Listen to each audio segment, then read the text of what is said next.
হালকা বৃষ্টি ভেজা দিনে নিজের মুখে বৃষ্টির ঝাপটা সহ সে বলল, সত্যি রে, কি রিসেপশন ছিল। হ্যাঁ রে, আর কনের ড্রেসটা একবার দেখেছিস? ৭০,০০০ টাকার। হতে পারে, কিন্তু কনের থেকে তো ওর মা বেশি সেজে গুজে এসেছিল। অনেক খরচ করেছে, তাই না? জীবনে বিয়েটাও তো একবারই হয়। হ্যাঁ রে। ঘড়ির কাঁটায় প্রায় ১১টা বেজে গিয়েছিল। একটা টু হুইলার শহরের মাঝখানের রাস্তা দিয়ে ধীর গতিতে চলছিল। দুই বন্ধু নিজেদের মধ্যে গল্পে মগ্ন হয়ে গিয়েছিল। এমনিতেও তো বড় বড় শহরে দিন রাতের তফাৎ বোঝা যায় না, তাই রাস্তাতেও খুব একটা কম ট্রাফিক ছিল না। হঠাৎ করেই ওদের গাড়িটা একটা ফাঁকা রাস্তায় চলে এলো। খুশবু, গাড়িটা দাঁড় করা তো। কি হয়েছে? প্লিজ দাঁড় করা, একটা কাজ মনে পড়ে গেছে। খুশবু স্পিড কমিয়ে রাস্তার ধারে গাড়িটা দাঁড় করালো। মনীষা গাড়ি থেকে নেমে পড়ল। ৫ মিনিট দাঁড়া, বাবার ওষুধ নিতে হবে। খুশবু পিছন ফিরে দেখল, কিছুটা দূরেই, প্রায় ৫০ পা দূরেই একটা মেডিকেল স্টোর ছিল। সেখানে অল্প ভিড়ও দেখতে পেল, কারণ আশেপাশের আর কোনো মেডিকেল স্টোর খোলা ছিল না। তাই খুশবু বুঝতে পারল যে একটু তো দেরি হবেই। তাই মনীষাকে সে বলল, হ্যাঁ, কিন্তু একটু তাড়াতাড়ি করিস, না হলে বাড়ির লোক রেগে যাবে তো। এমনিতেই অনেক দেরি হয়ে গেছে, আর রাস্তাটাও তো খুব ভয়ানক। ভয়? আর তুই আবার কবে থেকে ভয় পাচ্ছিস খুশবু? এই কথা বলে মনীষা মেডিকেল স্টোরের দিকে এগিয়ে গেল। খুশবু চারিপাশে তাকিয়ে দেখতে থাকল। ওর বাঁ দিকে ৮-১০ ফুট দূরেই একটা তেঁতুল গাছ ছিল, আর তার ঠিক পেছনেই প্রায় ২৫ ফুটের লম্বা একটি পাঁচিল ছিল। নিজের আশেপাশে তাকাতে তাকাতে খুশবু নিজের মনে মনেই বলল, আমার মনে হয় না ভয়ের কিছু আছে, কিন্তু অন্ধকারও তো হয়ে গেছে। ভয় তো লাগবেই। তখনই একটা ভারী গলার আওয়াজ শুনতে পেল। সে চমকে উঠল, কিন্তু তখনই নিজেকে সামলে উঠে পেছন ফিরে তাকিয়ে সে দেখল, সেই গাছের নিচে প্রায় ২৫ বছর বয়সী একটি ছেলে দাঁড়িয়ে আছে। উল্টো দিক থেকে আসা গাড়ির হেডলাইটের আলোয় সে দেখল ছেলেটির গায়ের রং শ্যামলা, গালে হালকা দাড়ি, চোখে চশমা, হোয়াইট শার্ট আর ব্লু জিন্স পরেছিল সে। খুশবু বেশি মনোযোগ না দিয়ে ফিরে তাকালো, আর মেডিকেল স্টোরের দিকে যাওয়া মনীষার দিকে তাকিয়ে রইল। তখনই পেছন থেকে ছেলেটি বলে উঠল, আমরা যতই সাহসী হবার ভান করি না কেন, কিন্তু আমাদের সাহসের আসল পরীক্ষা তো এইরকম শুনশান জায়গায় থাকা অন্ধকারই নেয়। খুশবু চুপচাপ দাঁড়িয়ে রইল। ছেলেটি আবার বলল, আমাকে দেখে ভয় করছে তাই তো? কিন্তু ভয় পেও না, আমি ভূত নই। এক্সকিউজ মি, আমি ভূত প্রেতে বিশ্বাস করি না, আর আমি অচেনা কারোর সঙ্গে কথাও বলি না। রেগে গিয়ে খুশবু নিজের মোবাইলটা বের করল, আর মেডিকেল স্টোরে দাঁড়িয়ে থাকা মনীষাকে কল করল। আর কত দেরি হবে? ব্যাস ৫ মিনিট। কলটা কেটে সে ছেলেটির দিকে তাকিয়ে দেখল ছেলেটি নেই। চারিপাশে তাকিয়েও কোথাও দেখতে পেল না। তখন আপন মনেই সে বলল, স্টুপিড ইডিয়েট। আপনি ডাকলেন আমাকে? হঠাৎ ছেলেটার কণ্ঠস্বর শুনতে পেল। খুশবু আবারও একবার চমকে উঠল। ও পেছন ফিরে তাকিয়ে দেখল ছেলেটি সেই গাছের তলাতেই দাঁড়িয়ে আছে। না না না। খুশবু তখন ভয় পেয়ে গিয়েছিল। ভয় পেয়ে গেলেন নাকি আপনি?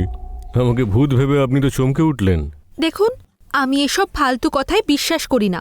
যাই বলুন না কেন, আপনি ভয় পেয়েছেন, কিন্তু এখনো পর্যন্ত প্রায় ১০ বার আমার পায়ের দিকে তাকিয়েছেন। আমি নোটিস করেছি। ছেলেটির কথা শুনে খুশবু চমকে উঠল। না তো। আপনার কি মনে হয় যা দেখা যায় কেবল সেটাই সত্যি হয়? খুশবু খানিকটা দ্বিধান্বিত হয়ে পড়ল, আর মনের মধ্যে নানা রকম চিন্তার উদয় হল। এখন যদি আমি মনীষার কাছে মেডিকেল স্টোরে যাই, তাহলে ও হয়তো ভাববে আমি ভয় পেয়েছি, আর এখানে দাঁড়িয়ে থাকলে এর ফালতু কথা শুনতে হবে। ম্যাডাম, আমি ফালতু কথা বলি না। সেটা শুনে খুশবু আরও ভয় পেয়ে গেল। এবার সে নিজের হৃৎস্পন্দন শুনতে পেল। ভয় না পেলেও মনের মধ্যে একটা উৎকণ্ঠা সৃষ্টি হয়েছিল। খুশবু আবার ছেলেটির পায়ের দিকে তাকালো। ম্যাডাম, যেমনটা দেখা যায় তেমনটা হয় না। আমার পা যদি উল্টো হতো তাহলে আপনি আমায় ভূত ভাবতেন, কিন্তু এই মেডিকেল স্টোরের বাইরে থাকা নিজের বন্ধুর দিকে তাকিয়েছেন? খুশবু সেই মেডিকেল স্টোরের দিকে তাকালো। মনীষা এখনও সেখানেই দাঁড়িয়েছিল। সেই সঙ্গে অনেক লোকও ছিল, তাদের মধ্যে দুজন মহিলা ছিল। খুশবু তখন ছেলেটির দিকে তাকিয়ে বলল, হ্যাঁ দেখলাম। কেন? তখন ছেলেটি গম্ভীর স্বরে বলে উঠল, আপনার বন্ধু ওই বন্ধ মেডিকেল স্টোরের বাইরে একা দাঁড়িয়ে আছে, উন্মাদের মতো। সেটা দেখতে পাচ্ছেন আপনি? ছেলেটির এই কথা শুনে খুশবুর পায়ের তলা থেকে মাটি সরে গেল। সঙ্গে সঙ্গে সে ফিরে তাকিয়ে দেখল মেডিকেল স্টোরটা খোলা। মনীষা এখনও সেখানকার লাইনে দাঁড়িয়ে আছে। খুশবু ভীষণ রেগে গেল। Are you mad? মাথা ঠিক আছে নাকি নেশা করে আছো? খোলা মেডিকেল স্টোরটা বন্ধ মনে হচ্ছে তোমার? আমার মাথা একদম ঠিক আছে, কিন্তু আপনার বন্ধু আপনাকে ঠকাচ্ছে। ভালো করে দেখুন। ছেলেটির ভারী আওয়াজ খুশবুর কানে প্রতিধ্বনিত হচ্ছিল। খুশবু কিচ্ছু বুঝতে পারছিল না। খুশবুর মুখের ভয় দেখে ছেলেটি আবার বলল, কি হলো? পেছন ফিরে তাকাতে সাহস পাচ্ছেন না? তোমার এসব ফালতু কথা এবার বন্ধ করো। এটাকেই ভয় বলে। এসব কোনো ব্যাপার না, আমার ভয় লাগে না। আর প্লিজ তোমার এইসব বাজে কথা এক্ষুনি বন্ধ করো। Please leave me. মনের একটা ছোট্ট কোণায় ভয়টা লুকিয়ে থাকে, আর প্রত্যেক শহরে এমন একটা জায়গা থাকে সেখান দিয়ে যাবার সময় আমাদের মনে ভয়ের উদয় ঘটে। যারা সব সময় বলে আমি ভয় পাই না, তারা সেরকম জায়গায় গিয়ে ভয় পেয়ে যায়। আচ্ছা এই ব্যাপার। আর কোন জায়গা সেটা? এমন কোনো জায়গা যা দীর্ঘদিন ধরে জনমানব শূন্য। শহরের বাইরে কোনো শ্মশান, সরকারি হাসপাতালের পেছনের দেওয়াল কিংবা পোস্টমর্টেম রুম, যেখানে মৃত শরীরকে কাটাছেঁড়া করা হয়। এই সমস্ত জায়গায় মানুষ কোনো না কোনো সময় ভয় পেয়েই থাকে। হতে পারে হয়তো, কিন্তু এখানে তো এরকম কিছুই দেখতে পাচ্ছি না। সেই ছেলেটির দৃষ্টি তেঁতুল গাছের পাশে থাকা সেই পাঁচিলটির দিকে নিবদ্ধ হল। নিজের শান্ত আর গম্ভীর স্বরে সে বলল, এটা সরকারি হাসপাতালের পেছন দিকের পাঁচিল, আর এই দেওয়ালের পাশেই একটা রুম আছে, পোস্টমর্টেম রুম, যেখানে মৃত শরীরের কাটা ছেঁড়া করা হয়। ব্যাস। নিজের কান দুহাত দিয়ে চেপে চোখ বন্ধ করে নিল খুশবু। আর ছেলেটির কথা মাঝপথেই থামিয়ে দিল সে। তারপরে আবার সে মোবাইল বের করল আর মনীষাকে ফোন করতে লাগলো। কিন্তু অনিচ্ছা সত্ত্বেও তার নজর সেই দেয়ালের দিকে চলেই গেল। আর সেদিকে তাকিয়ে তার মনের উৎকণ্ঠা আরও বেড়ে গেল। এখান থেকে চলে যাওয়াটাই ভালো হবে। খুশবু বিড়বিড় করল। মনীষা ওষুধ পেয়েছে কিনা সেটা জানার জন্য সে যেই পেছন ফিরে তাকালো, খুশবু ভয়ে চমকে উঠল। ভয়ে খুশবুর হাত পা ঠান্ডা হয়ে যাচ্ছিল। মেডিকেল স্টোরটা বন্ধ ছিল, কিন্তু সেই বন্ধ মেডিকেল স্টোরের সামনে মনীষা একা দাঁড়িয়েছিল। আশেপাশে আর কেউ ছিল না।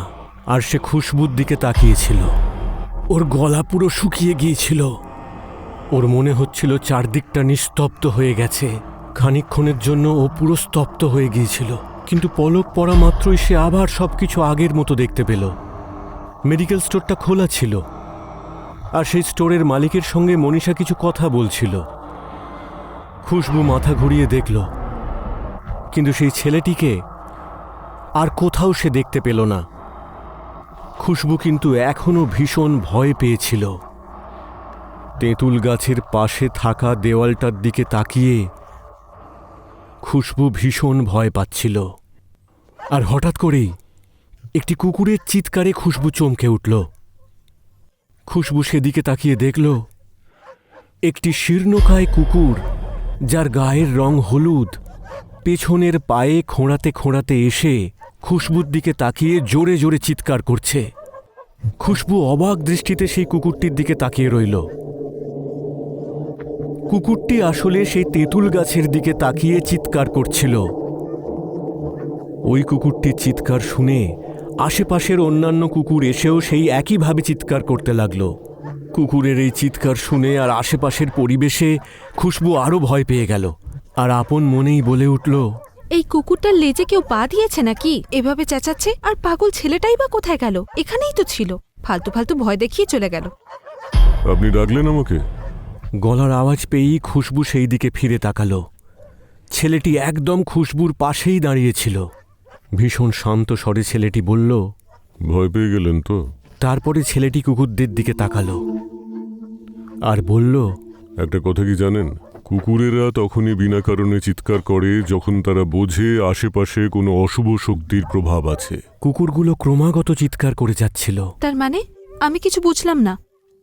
মানে ভূত, পিশাচ, ব্রহ্মদৈত্য এই ধরনের শক্তিগুলোকে আমরা খোলা চোখে দেখতে পাই না, কিন্তু সেই শক্তির প্রভাব ওই মনুষ্যতর প্রাণীরা বুঝতে পারে। আর যখনই কুকুর কাঁদে, বুঝতে হবে সেই শক্তি কাউকে সঙ্গে নিয়ে যেতে এসেছে। এর মানে তুমি কি বলতে চাইছো, যে এখানে ভূত আছে? হতেই পারে ওই গাছে কিংবা আপনার পাশে, অথবা আপনার গাড়ির পেছনের সিটে বসে আছে, যে কোনো জায়গায় থাকতে পারে। কিন্তু কিসের জন্য? সেই শক্তির যদি কোনো শিকার পছন্দ হয় তাহলে সেই শক্তি তাকে সঙ্গে করে নিয়ে যায়। হয়তো সেই শক্তি আপনাকে পছন্দ করেছে। খুশবু ভীষণ রেগে গেল। What nonsense! কে তুমি? আর আমি শুনছি বলে আমাকে যা খুশি তাই বলবে? আর প্লিজ, তুমি না আমার সঙ্গে কথা বলো না। ও আবার নিজের ফোন বের করলো, মনীষাকে ফোন করতে লাগলো। চল এবার। স্টুপিড। সরি রে, ওষুধটা আর অন্য কোনো দোকানে পাওয়া যায় না। খুশবু এবার গাড়িতে স্টার্ট দিল আর বলল, তোকে নয়, ওই ছেলেটাকে বললাম, যে এতক্ষণ ধরে কথা বলে আমার মাথাটা খারাপ করে দিল। কি বলছিস? কখন থেকে দেখছি তোকে, তুই তো একাই দাঁড়িয়েছিলিস, কেউ তো ছিল না তোর কাছে। আরে ওই তেঁতুল গাছটা নিচেই তো দাঁড়িয়েছিল, তুই হয়তো খেয়াল করিসনি। কিন্তু জানিস তো, আমি শুনেছি যে তেঁতুল গাছে নাকি অশুভ শক্তি বাস করে। মানে? মানে হলো ভূত। ওর মনের মধ্যে আবার উৎকণ্ঠার উদয় হলো। কিছু না বলেই খুশবু ভাবতে থাকলো, তাহলে এতক্ষণ ধরে আমি কার সঙ্গে কথা বলছিলাম? কে ছিল ও? এইসব কথা মনে হতেই খুশবু ভয় পেয়ে গেল। খুশবু কিছুই বুঝতে পারছিল না ওর সঙ্গে এসব কি হচ্ছিল। মুখে কোনো কথা না বলে সে গাড়ি চালাচ্ছিল, আর হঠাৎ করেই তার মোবাইল বেজে উঠল। গাড়িটা রাস্তার ধারে দাঁড় করাতে করাতে সে বলল, নিশ্চয়ই বাবা ফোন করছে, এবার বকা খেতে হবে। এটা বলে সে ফোনটা রিসিভ করল, কিন্তু ফোনের উল্টো দিকের কণ্ঠস্বর শুনে খুশবু আতঙ্কিত হয়ে গেল। কিছু না বলে খুশবু শুধু শুনছিল। ভয়ে ঠকঠক করে কাঁপছিল খুশবু, আর তারপরে সে অজ্ঞান হয়ে গেল।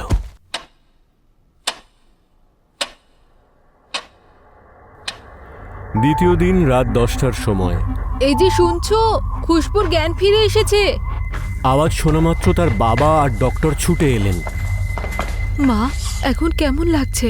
আর কাল রাতে কি হয়েছিল, মনে আছে কিছু?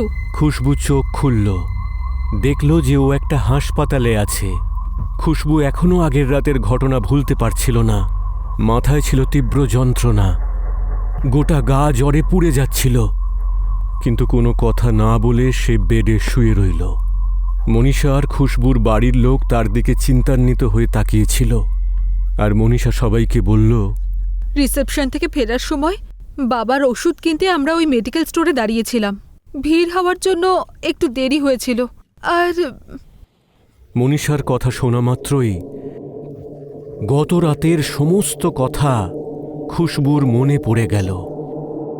মনীষা ওষুধ নিয়ে ফিরে এসেছিল, খুশবু তাকে নিয়ে বাড়ির পথে যাচ্ছিল। হঠাৎ করেই একটা কল আসে। গাড়ি দাঁড় করিয়ে খুশবু সেই কলটা রিসিভ করে। সে ভেবেছিল বাবা ফোন করেছে হয়তো, কিন্তু ফোনে মনীষা চেঁচাচ্ছিল, কোথায় রে তুই? আমাকে মেডিকেল স্টোরে একা ফেলে কোথায় চলে গিয়েছিলিস? কতক্ষণ ধরে আমি তোর জন্য ওয়েট করছিলাম। শেষমেশ আমি অটো করে ফিরে এলাম। 2 ঘন্টা হয়ে গেছে, তোকে সবাই খুঁজছে, আর তুই ফোনটা ধরছিলিস না কেন? ফোনে মনীষার কথাগুলো শুনে আমি পুরো হতবাক হয়ে গেলাম। তাহলে গাড়িতে পেছনে কে বসেছিল? খুশবু ভয় পেয়ে আশেপাশে তাকাচ্ছিল। ও গাড়ি ঘোরালো, আবার সেই তেঁতুল গাছটার কাছে এসে সে দাঁড়ালো, কিন্তু সেই মেডিকেল স্টোরটা তখন বন্ধ, আর সেই কুকুরগুলো সবাই মিলে খুশবুর দিকে তাকিয়ে কাঁদছিল। খুশবু ভয়ে ঠকঠক করে কাঁপতে থাকে। তখনই তার সেই ছেলেটির কথা মনে পড়ল। এখানেই নিশ্চয়ই কোথাও আছে। তারপরে সে কিছু শুনতে পেল। শিকার পছন্দ হয়েছে। খুশবুর হৃৎস্পন্দন যেন বন্ধ হয়ে এলো। অনিচ্ছা সত্ত্বেও খুশবু যখন ফিরে তাকালো, তখন দেখল সেই ছেলেটি ওই দেওয়ালের পাশে দাঁড়িয়ে আছে।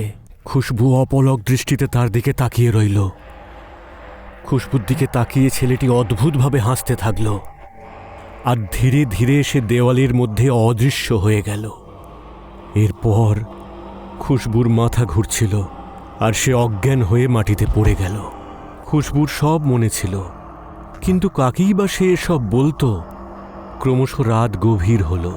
খুশবুর মা তার সঙ্গে হাসপাতালেই থেকে গেল, বাকিরা বাড়ি চলে গিয়েছিল। ডাক্তারের দেওয়া ওষুধ খেয়ে খুশবু বিছানায় শুয়েছিল। ওষুধের প্রভাবে তার চোখ কখন লেগে গিয়েছিল সেটা খুশবু বুঝতে পারেনি, কিন্তু মধ্যরাতে হঠাৎ মা মা চিৎকার করে সে উঠে পড়ল। খুশবুর গোটা শরীর ঘামে ভিজে গিয়েছিল, হৃৎস্পন্দন বেড়ে গিয়েছিল। ও তাকিয়ে দেখল তার মা কিছুটা দূরে শুয়ে আছে। কিছুক্ষণ সেভাবেই শুয়ে শুয়ে সে ছাদের দিকে তাকিয়ে রইল। হঠাৎ করেই সে একটা খট করে আওয়াজ পেল। খুশবু উঠে ধীরে ধীরে জানালার দিকে গেল, আর জানালা দিয়ে বাইরে তাকাতেই সে দেখল বাইরে বৃষ্টি পড়ছে। খুশবুর দৃষ্টি ক্রমশ একটা তেঁতুল গাছের দিকে গিয়ে আটকাল। সঙ্গে সঙ্গেই মনে উৎকণ্ঠার উদয় হল। ওর মনীষার কথাগুলো মনে পড়ে যাচ্ছিল। আমি শুনেছি যে তেঁতুল গাছে নাকি অশুভ শক্তিদের বাস থাকে। তারপরে খুশবু আপন মনেই ভাবতে থাকল, সত্যি ওই ছেলেটা বোধহয় একটা আত্মা। তারপরে হঠাৎ করেই সে সামনের তেঁতুল গাছের তলায় ছেলেটিকে দেখতে পেল। ছেলেটি খুশবুর দিকেই তাকিয়েছিল। খুশবু আবার ভয়ে ঠকঠক করে কাঁপতে থাকল। সে চট করে জানলা থেকে সরে দাঁড়ালো। এটা আমার মনের ভুল নাকি সত্যি? ছেলেটির দিকে তাকানোর আর সাহস ছিল না খুশবুর, কিন্তু মনে জোর নিয়ে সে আবার জানলার দিকে এগিয়ে গেল আর দেখল ছেলেটি আর দাঁড়িয়ে নেই। বাবারে, ও কি সত্যি ওখানে ছিল নাকি আমি ভুল দেখলাম? খুশবুর হৃৎস্পন্দন বেড়ে গিয়েছিল, গলা শুকিয়ে এসেছিল। তখনও দৃষ্টি গিয়ে পড়ল টেবিলে রাখা খবরের কাগজের ওপর। এক যুবকের অ্যাক্সিডেন্টে মৃত্যু। খবরের কাগজটা হাতে নিয়ে সে নিরীক্ষণ করে দেখল সেই ছেলেটির ছবিই ছিল। খুশবু ভয়ে নিস্পন্দন হয়ে গেল। তার মানে ও ও ও ও একটা আত্মা ছিল। ওই দেওয়ালের পিছনে ওরই পোস্টমর্টেম হচ্ছিল। খুশবুর সব কথা মনে পড়ে গেল। তখনই পেছন থেকে আওয়াজ শুনতে পেল। শিকার পছন্দ হয়েছে। সেই ভারী আওয়াজ শোনা মাত্রই খুশবুর গলা শুকিয়ে গেল, বুকে অসহ্য যন্ত্রণা শুরু হয়ে গেল। আর ওর মনে হতে লাগলো যেন ওর শরীর থেকে সমস্ত শক্তি কেউ বের করে নিয়েছে।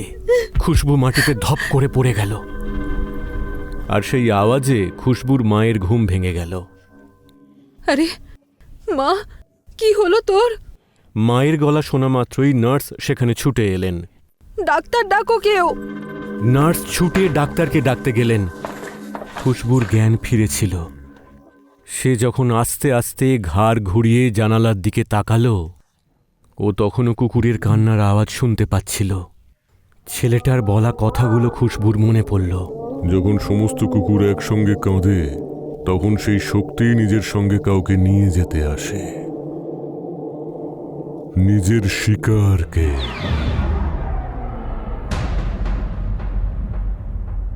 তখনই ডাক্তারবাবু চলে আসেন।